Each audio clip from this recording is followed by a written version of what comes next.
I first got out of prison in August of 2021, I had no idea what I was going to do for work. I only had an hour and a half's notice that I was getting out, so I couldn't plan. It was the middle of COVID, so I didn't know what jobs were there, what jobs had disappeared. I also had no idea who would give me a chance after spending 19 years in prison. So I took the first opportunity that I found, which was helping someone that I knew from before I went to prison prepare his house for sale. So I was doing finished carpentry, just kind of touching things up. I was out in the middle of nowhere. I got to work with my hands. I got to do something that felt meaningful, and it was a great way to decompress from the stress of prison. Since then, I've done a lot of different things, and these days I am the program director for Central Virginia Community Justice, which is a restorative justice program here in Central Virginia.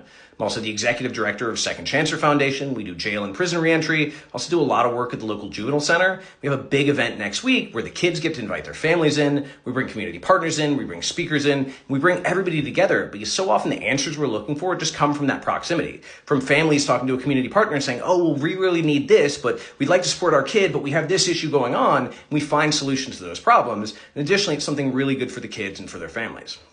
I also do a lot of consulting. I also have a book coming out in March of next year. I was just coming back from Missouri where I did a bunch of educational content, a bunch of filming for basically educational content for jails and prisons across the country. I've just kind of done a little bit of everything. It really depends what comes up and what is available. But what I want to do is I want to help people be free, whether that's physically free or emotionally free or mentally free. I want to connect people with resources. I want to see people succeed because I know at my lowest, I had people who believed in me and who lifted me up and pushed me forward. And I want to do that for other people. And sometimes I get crapped on for that. I've got some really successful people I know who are like, man, if you really just applied yourself, you could make so much money. And I'm like, yeah, that's cool. I don't want to make that much money.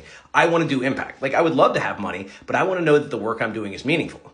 I have other people who are like, no, you're not sacrificing enough. Like, you're making too much money. You should just be like working for the whatever of it. And it's like, okay, like I still have to pay the bills. I still have to feed myself. There's a balance. And I try to strike that balance where I know at the end of the day that I've done something meaningful. And also I'm able to actually support myself. I'm able to have a comfortable place to live. I'm able to show up and take care of myself the same way I try to take care of others.